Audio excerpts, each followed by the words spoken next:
World news के sponsor हैं स्वागत, अदरक, लहसुन और मसाले 100% प्योर एंड हाइजीनिक। अस्सलाम वालेकुम, आदाब। मैं हूं खलील फरहाद। आइए देखते हैं वर्ल्ड न्यूज़। शुरुआत करते हैं हेडलाइंस से। हज 2022 के तवाफ़ प्रोग्राम के तहत 40,000 से ज़ायद आज़मीन हज ने तवाफ़ क़ुदूम के मनासिक अदा किए। तुर्किया, यूरोप, अरब ममालिक व गैर अरब अफ्रीकी मुल्कों के मुसलमान शामिल।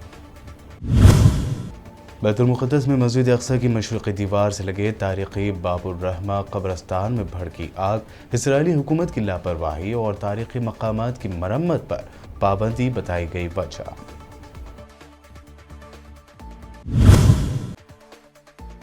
अफगानिस्तान में कल आए ज़लज़ले के बाद हर तरफ तबाही के मनाज़िर। हज़ारों घर ज़मीन दोज़। अब तक 1500 से ज़ायद अफराद की हलाकतों की तस्दीक।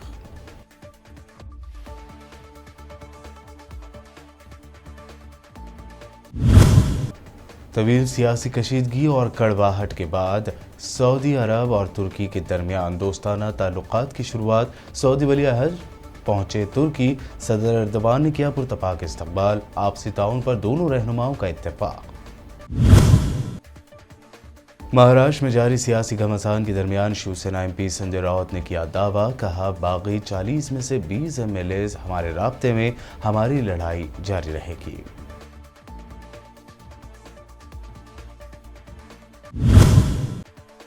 और महाराष्ट्र मजलिस इत्तेहादुल मुस्लिमीन के सदर व MP इम्तियाज जलील ने की उद्धव ठाकरे की तारीफ। ट्वीट में लिखा, शिवसेना से हमारे नजरियाती व सियासी अख्तिलाफ, लेकिन उद्धव ठाकरे को आज सुनकर उनके लिए इज्जत और बढ़ गई। ये थी हेडलाइंस। बढ़ते हैं खबरों की तफसील की जानिब। सऊदी अरब की वजारत हज व उम्रा के ज़ेर एहतमाम अरबाबुत तवाफ़ राब्ता मरकज़ के तवाफ़ प्रोग्राम के तहत 40,000 से ज़ायद आज़मीन हज ने तवाफ़ क़ुदूम के मनासिक अदा किए हैं। इन आज़मीन हज में ज़्यादातर तुर्किया, यूरोप, अमेरिका, ऑस्ट्रेलिया, अरब ममालिक, गैर अरब अफ्रीकी मुल्कों और जनूब मशरक़ी एशिया के ममालिक के मुसलमान शामिल हैं, जो इस साल के मनासिक हज अदा करने के लिए मक्का मुअज़्ज़मा पहुँचे हैं। सेंट्रल तवाफ़ प्रोग्राम के निगरान डॉक्टर उस्मान क़ज़ार्ज़ ने बताया कि हज की जिम्मेदारियों के लिए ज़रूरी मंसूबे और तरीक़ाकार बशमूल तरबियत याफ्ता इंसानी कैडर्स की फराहमी और तवाफ़ कंपनियों के हुज्जाज के लिए ग्रुप बंदी का मंसूबा तैयार करना, तवाफ़ क़ुदूम को आसानी के साथ मुकम्मल कराना और तवाफ़ के दौरान आज़मीन हज को हर मुमकिन सहूलत और आसानी मुहैया करना हमारी बुनियादी जिम्मेदारी है। बैतुल मुक़द्दस में मस्जिद अक़सा की मशरिक़ी दीवार से मुत्तसिल तारीख़ी बाबुर रहमा कब्रस्तान में आग भड़क उठी और धुएँ के बादल बुलंद होने लगे। क़ाबिज़ इसराइली हुकाम की जानिब से इस्लामी मुक़द्दस मकामात की बहाली की ज़रूरी कार्रवाइयों पर आयद पाबंदियों के बाद मस्जिद अक़सा के करीब कब्रस्तान में ये आग भड़क उठी। चंद रोज़ कबल भी मस्जिद अक़सा की जुनूबी दीवार से एक पत्थर गिर गया था। ये पत्थर पुरानी मस्जिद अक़सा के हिस्से में गिरा। पत्थर गिरने की वजह से बरसों से दीवार की मरम्मत पर आयद पाबंदी इसकी वजह बताई जाती है। अफगानिस्तान में कल आए ज़लज़ले की तबाहकारियाँ दूसरे दिन सामने आई है। इस ज़लज़ले में हलाकतों की तादाद बढ़कर 1500 तक पहुँच चुकी हैं। डिज़ास्टर मैनेजमेंट हुक्काम ने भी तस्दीक की है कि मुल्क मशरक़ी हिस्सों में आने वाले ज़लज़ले के नतीजे में जाँ बाख होने वालों की तादाद 1500 हो गई है, जबकि सरकारी न्यूज़ एजेंसी वक्तार के मुताबिक इस तबाहकुन ज़लज़ले में 2000 मकानात मुनहदम होने से 2000 से ज़्यादा अफराद ज़ख्मी हो गए हैं। अफगानिस्तान में इमरजेंसी सर्विस के अहदेदार शरीफुद्दीन मुस्लिम ने बताया कि दूर अफ्तादा इलाकों से मालूमात तक रसाई महदूद होने की वजह से ताक़ीर से मिलने वाली इत्तलात की बिना पर हलाकतों की तादाद बढ़ सकती है। मुतासरा इलाके में हेलीकॉप्टर्स के जरिए इमदादी टीमें पहुंचाई जा रही हैं। तवील सियासी कशीदगी और कड़वाहट के दौर के बाद सऊदी अरब और तुर्की के दरमियान पायदार रिश्तों की शुरुआत हुई है। सऊदी वली अहद मोहम्मद बिन सलमान तुर्की के दौरे पर अंकारा पहुंचे, जहां सदर एर्दोगान ने उनका पुरतपाक इस्तकबाल किया। सऊदी अरब और तुर्किया दो तरफा ताउन का नया दौर शुरू करने पर मुत्तफिक हो गए हैं। दोनों मुल्कों के दरमियान अगले 10 बरसों तक ताउन के एक नए दौर के तौर पर मुआहदा हो गया है। इस बात का ऐलान सऊदी वली अहद मोहम्मद बिन सलमान के दौरे तुर्की के अख्तिताम पर जारी करदा मुश्तरका एलामिये में किया गया। इसके अलावा इलाकाई और आलमी मसाइल के हवाले से अहम मसाइल पर एक दूसरे के साथ हम आहंगी के लिए दो तरफा तबादला ख्याल को फ़आल बनाएंगे ताकि ख़ित्ते में सलामती और इस्तेहकाम की हिमायत की जा सके और तमाम मसाइल के सियासी हल में मदद मिल सके। इस मौके पर सऊदी वली अहद शहजादा मोहम्मद बिन सलमान ने सदर तैयब एर्दोगान से इत्तेफाक किया कि मुख्तलिफ शोबों में दो तरफा ताउन को बढ़ाया जाए। इन शोबों में मईशियत, तवानाई और दिफा शामिल होंगे। रूस के वज़ीर ख़ारजा सर्गे लारोव ने ईरान के सदर सैयद इब्राहिम रईसी से मुलाकात करते हुए मुख्तलिफ मसाइल पर बातचीत की। ज़राए के मुताबिक रूस के वज़ीर ख़ारजा सर्गे लारोव अपने ईरानी हममनसब हुसैन अमीर अब्दुल्लाहियान की दावत पर तेहरान के दौरे पर हैं और उन्होंने सदर ईरान सैयद इब्राहिम रईसी से बातचीत की। इस दौरे का मकसद मगरबी पाबंदियों के तनाजुर में ईरान और रूस के दरमियान अंजाम पाने वाले तूलानी मुद्दत ताउन के मुआहदों और फ़रीक़ैन के दरमियान दो तरफ़ा इक़्तिसादी ताल्लुक़ात के हवाले से ईरानी हुकाम के साथ गुफ्तगू करना है। कुवैत के वली अहद शेख मिशेल अल अहमद अल सबाह ने पार्लियामेंट तहलील करने का ऐलान करते हुए कानूनी और आइनी गाइडलाइंस के मुताबिक आम इंतखाबात कराने की बात कही है। कुवैत के आइन के आर्टिकल 107 की बुनियाद पर इस फैसले का मकसद मुल्क में सियासी रास्ता दुरुस्त करना है। अमीर कुवैत शेख नवाफ उल अहमद अल जाबिर अल सबाह की जानिब से एक तकरीर में शेख मिशेल ने कहा कि हमने कौमी असम्बली को तहलील करने और आम इंतखाबात मुनक़्क़द कराने का फ़ैसला किया। आवाम खुद उन लोगों का इंतखाब करके सियासी मंजरनामे को दुरुस्त कर सकते हैं जो उनकी मुनासिब नुमाइंदगी करते हैं। पाकिस्तान तहरीक इंसाफ यानी PTI के सरबराह और साबिक़ पाकिस्तानी वज़ीर आज़म इमरान खान ने कहा है कि उन्होंने कभी नहीं सोचा था कि नवंबर में किसे आर्मी चीफ बनाना है। इस्लामाबाद में एक सेमिनार से खिताब में साबिक़ वज़ीर आज़म का कहना था कि वफाक़ वज़ीर खुर्रम दस्तगीर ने यह कहा है कि इमरान खान अपना आर्मी चीफ लाकर अगले 15 बरस तक इख्तिदार में रहने का मंसूबा बना रहे थे। उनका मज़ीद कहना था कि वो वाज़ेह कर देना चाहते हैं कि उन्होंने किसी सूरत किसी वक्त कभी भी नहीं सोचा था कि नवंबर में किसको आर्मी चीफ बनाना है, इसलिए ये इशू था ही नहीं। इमरान खान ने अपनी बात जारी रखते हुए कहा कि उनके जहन में तो ये था कि जब आर्मी चीफ के तकर्रुर का वक्त आएगा तो मेरिट पर जो सबसे बेहतर जनरल होगा उसको आर्मी चीफ बना दिया जाएगा। बांग्लादेश की वज़ीर आज़म शेख हसीना ने अमेरिका पर तंज करते हुए कहा कि उनका मुल्क किसी दबाव के सामने कभी नहीं झुकेगा बल्कि आवाम की ताकत से आगे बढ़ेगा। हसीना ने कहा कि मुल्क के अवाम को हम पर भरोसा है और इसी ताकत के साथ आगे बढ़ेंगे। इंसानी हकूक़ से मुताल्लिक़ एक सवाल के जवाब में शेख हसीना ने कहा कि कातिलों को पनाह देने वालों को इंसानी हकूक़ कौन सिखाएगा। जिस मुल्क में स्कूलों में फायरिंग, तलबा की हलाकत, पुलिस के हाथों सड़कों पर लोगों का गला घोटने के वाक़यात मुसलसल हो रहे हैं, क्या वो हमें इंसानी हकूक़ सिखाएंगे? उन्होंने जोर देकर कहा कि बांग्लादेश अपने एतमाद और अवाम की ताकत के साथ आगे बढ़ता रहेगा। नौजवान फ़लस्तीनी खातून सारा खतीब ने डेनमार्क में 7,203 वोट हासिल करके 211 दिगर वॉलंटियर्स को पीछे छोड़ते हुए रज़ाकाराना कामों में पर्सनालिटी ऑफ द ईयर का एजाज़ हासिल किया।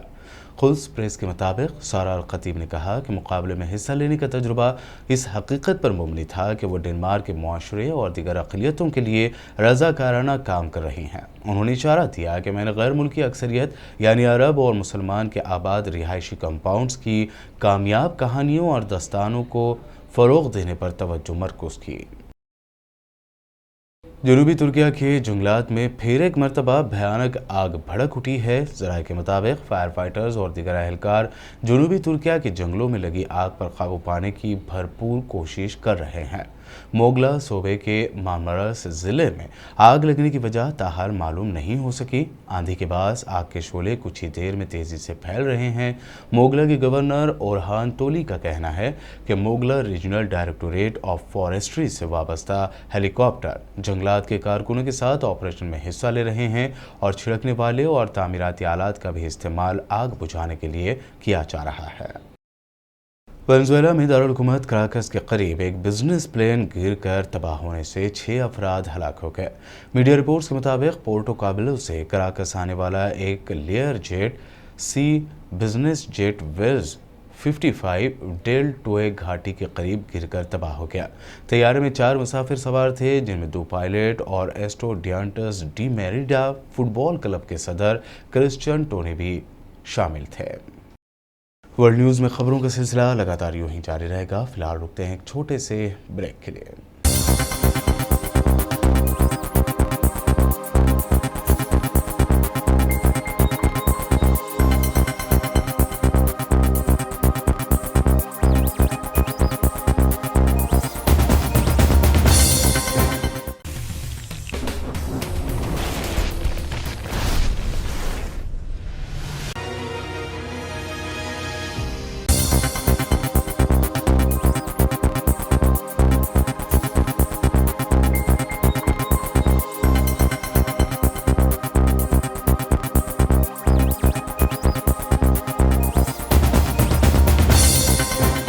ब्रेक के बाद आइए देखते हैं मजीद अहम खबरें। महाराष्ट्र में जारी सियासी घमासान के दरमियान उद्धव ठाकरे के खिलाफ बगावत की क़यादत करने वाले एकनाथ शिंदे ने 40 MLAs की हिमायत का दावा किया है, लेकिन इसे पार्टी लीडर संजय राउत ने चैलेंज कर दिया। संजय राउत ने दावा किया है कि शिंदे के पास 40 में से कम आधे MLAs वापस आने के लिए हमारे राब्ते में है।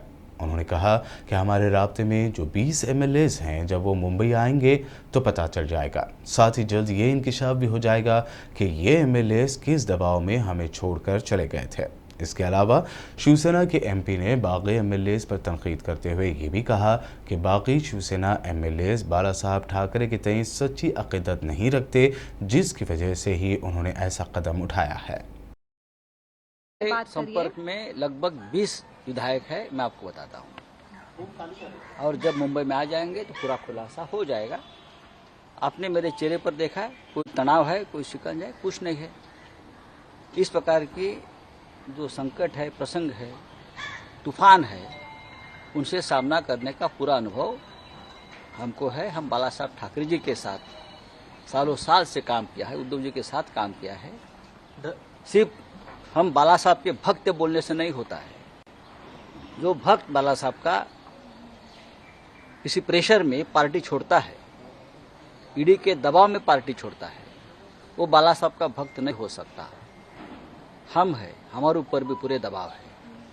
हमारा एक मंत्री 4 दिन से लगातार ईडी के ऑफिस में जाकर बैठ रहा है, उसने पार्टी नहीं छोड़ी। मैं और मेरे परिवार के ऊपर पूरा दबाव है ईडी का। हम आज भी ठाकरे परिवार और पार्टी के साथ रहेंगे और आखिरी सांस तक रहेंगे। उद्धव ठाकरे की जानिब से वज़ीर आला की क़यामगाह छोड़कर अपनी रिहाइश गाह मातोश्री चले जाने के फैसले पर महाराष्ट्र MIM के सदर और औरंगाबाद MP इम्तियाज़ जलील ने जज्बाती ट्वीट किया। MP इम्तियाज़ जलील ने अपने ट्वीट में लिखा कि महाराष्ट्र के वज़ीर आला की हकीकत पसंदी की वो तारीफ़ करते हैं। हमारे दरमियान सियासी व नज़रियाती इख्तलाफात हैं, लेकिन मिस्टर उद्धव ठाकरे को आज सुनने के बाद मेरी उनके लिए इज़्ज़त मज़ीद बढ़ गई है।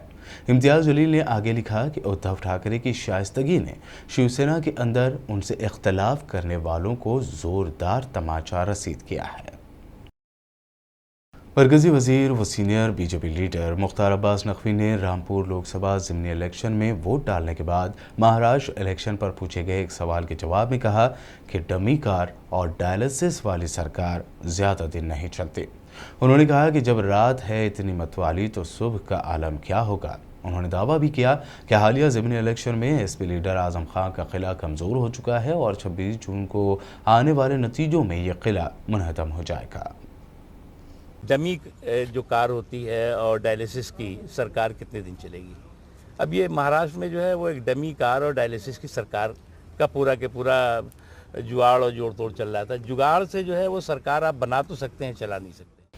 MLAs को खरीद कर सरकारें गिराने और सरकारें बनाने का BJP पर इल्ज़ाम लगाते हुए आम आदमी पार्टी लीडर राघव चड्ढा ने कहा कि एक अटल जी की BJP थी जिसने एक वोट कम पड़ने पर सरकार को लात मार दी थी, और आज PM मोदी की BJP है जो MLAs के खरीदो फरोख्त से सरकार बना रही है।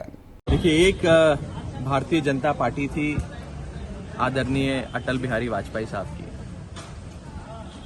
जिस पार्टी ने एक वोट कम होने की वजह से सरकार को लात मार दी और फिर जनता के बीच गए इलेक्शन कराया। और एक दूसरी भारतीय जनता पार्टी जो आज की भारतीय जनता पार्टी है, जो साम दाम दंड भीड़, जो पैसे से डंडे से एजेंसियों का इस्तेमाल कर जोड़ तोड़ की सरकार बनाने में विश्वास रखती है, जो विधायक खरीदने में विश्वास रखती है। मैं इन दोनों भारतीय जनता पार्टी, एक अटल बिहारी वाजपेयी साहब की भारतीय जनता पार्टी और एक आज की भारतीय जनता पार्टी का दोनों को कंपैरिजन आपके सामने रखना चाहता हूं।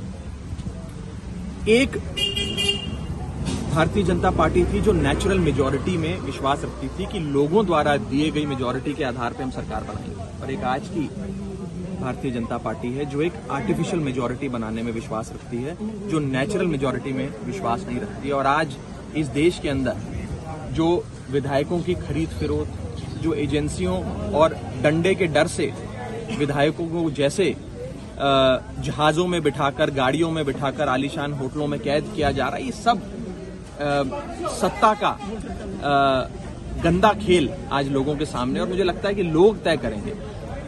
बस एक बात कहना चाहूंगा कि लोग भारतीय जनता पार्टी को हराने के लिए वोट डालते हैं, लेकिन भारतीय जनता पार्टी विधायक खरीद कर, जोड़ तोड़ कर एक आर्टिफिशियल मेजॉरिटी क्रिएट करने की कोशिश करती है। ये लोग देख रहे हैं और लोग सही समय पर इसका जवाब भाजपा से लेंगे। बीजेपी की सदारती उम्मीदवार द्रौपदी मुर्मू को ओडिशा की पार्टी बीजेपी जनता दल की जानिब से हिमायत मिल गई है, जिसके बाद हिंदुस्तान की सदर बनने का उनका रास्ता मजीद साफ हो गया है। ऐसे में अपोजिशन के उम्मीदवार यशवंत सिन्हा ने कहा है कि ये नज़रियात की लड़ाई है और मुल्क को रबर स्टाम्प सदर की ज़रूरत नहीं है। फौज में भर्ती की मोदी हुकूमत की नई स्कीम और चीन की बढ़ती दरअंदाजी को लेकर साबिक कांग्रेस सदर राहुल गांधी ने बीजेपी हुकूमत को तनकीद का निशाना बनाया है। अपने ट्वीट में राहुल गांधी ने लिखा कि चीन की फौज हमारे हिंदुस्तान की ज़मीन पर बैठी है। वज़ीर आज़म जी, सच्ची देशभक्ति फौज को मजबूत करने में है, लेकिन आप एक नए धोखे से फौज को कमज़ोर कर रहे हैं। मुल्क के मुस्तक़बिल को बचाने के इस आंदोलन में हम नौजवानों के साथ हैं। मैं फिर कह रहा हूं, आपको अग्निपथ वापस लेना ही होगा। राहुल गांधी को नेशनल हेराल्ड केस में ईडी की जानिब से 56 घंटों तक पूछताछ किए जाने और फिर खामोशी अख्तियार करने पर कांग्रेस लीडर गौरव वल्लभ ने प्रेस कॉन्फ्रेंस करते हुए तंज किया कि इतना सन्नाटा क्यों है भाई। पिछले 2 सप्ताह में कांग्रेस पार्टी के पूर्व अध्यक्ष और हमारे नेता श्री राहुल गांधी जी को 54 घंटे तक की ईडी ने पूछताछ की, पर 2 मामले आपको बहुत लेटेस्ट मामले आपके सामने रखूंगा, वहां पे ईडी चुप है। हम पूछना चाहते हैं उन मामलों में इतना सन्नाटा क्यों है भाई। पहला मामला आता है, ये मैं भी नहीं कह रहा, सरकार भी नहीं कह रही, देश का कोई एजेंसी नहीं कह रही, पर श्रीलंका की स्टेट ओन्ड, श्रीलंका की सरकारी इलेक्ट्रिसिटी बोर्ड जिसका नाम है सीलोन इलेक्ट्रिसिटी बोर्ड, उसके चेयरमैन जो उनकी बिजली आपूर्ति करती है श्रीलंका में, उसके चेयरमैन वहां की संसद के सामने खड़े होके, कोई छोटी मोटी जगह भी नहीं, श्रीलंका की संसद के सामने खड़े होके कहते हैं कि हमारे राष्ट्रपति श्री राजपक्षा, श्रीलंका के राष्ट्रपति श्री राजपक्षा को मोदी जी ने प्रेशर डाला। ये मैं नहीं कह रहा, श्रीलंका बिजली विभाग के चेयरमैन कह रहे हैं कि मोदी जी ने श्रीलंका की बिजली बोर्ड पे प्रेशर डाला उनके राष्ट्रपति के मार्फत कि विंड पावर प्रोजेक्ट का काम श्रीलंका में अडानी ग्रुप को दे दिया जाए। मैंने भी नहीं कहा ये उनके बिजली बोर्ड के चेयरमैन कह रहे हैं। क्या हमारे देश के प्रधानमंत्री प्राइवेट पार्टीज को ठेका दिलाने के लिए बने हैं? क्या हमारे देश के, भारत जैसे महान देश के प्रधानमंत्री किसी कंपनी के एजेंट के रूप में काम कर रहे हैं कि ठेका अडानी ग्रुप को दिलवा दिया जाए? क्या ईडी और अदर एजेंसीज ने इस पे जांच करना उपयुक्त नहीं समझा? आखिर में हेडलाइंस पर एक और नजर। हज 2022 के तवाफ प्रोग्राम के तहत 40,000 से ज्यादा आज़मीन हज ने तवाफ क़ुदूम के मनासिक अदा किए। तुर्किया, यूरोप, अरब ममालिक व गैर अरब अफ्रीकी मुल्कों के मुसलमान शामिल। बैतुल मुक़द्दस में मस्जिद अक़सा की मशरिक़ी दीवार से लगे तारीख़ी बाबुर रहमा कब्रस्तान में भड़की आग, इसराइली हुकूमत की लापरवाही और तारीख़ी मकामात की मरम्मत पर पाबंदी बताई गई वजह।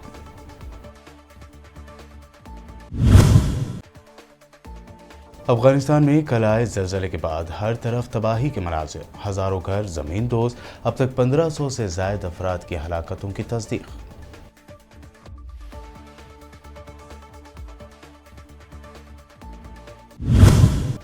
तवील सियासी कशीदगी और कड़वाहट के बाद सऊदी अरब और तुर्की के दरमियान दोस्ताना ताल्लुकात की शुरुआत। सऊदी वली अहद पहुंचे तुर्की, सदर एर्दोगान ने किया पुरतपाक इस्तकबाल, आपसी ताउन पर दोनों रहनुमाओं का इत्तेफाक। महाराष्ट्र में जारी सियासी घमासान के दरमियान शिवसेना MP संजय राउत ने किया दावा, कहा बागी 40 में से 20 MLAs हमारे राब्ते में, हमारी लड़ाई जारी रहेगी।